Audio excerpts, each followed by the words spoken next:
If you're looking for simple ways to practice manners with your child this week without adding one more thing to your to-do list, we've got you covered. We are going to share 3 things you can start doing right now, straight from our Manners Made Magical guidebook. Tip number 1, Thank You Thursdays.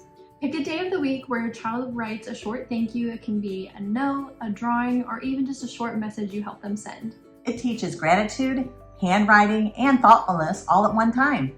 Tip number 2, dinner table compliment. At dinner, go around the table and have everyone give a kind compliment to everyone around the table. It might feel silly at first, but you'll be surprised how it will bring smiles and help teach kind habits. Tip number 3, Storybook Manners Moment. Pick a moment from a bedtime story, maybe where a character is sharing or saying something mean, and talk about it. Ask what they could have done differently.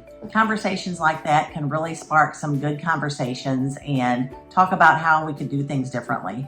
These 3 tips are just a few of the fun and easy things included in our Manners Made Magical guidebook. And if you want to go deeper, our Royal Reflections GPT is a virtual character experience that your child can talk with, all about kindness, confidence, and character. You can find both of those linked below. We'll see you next time.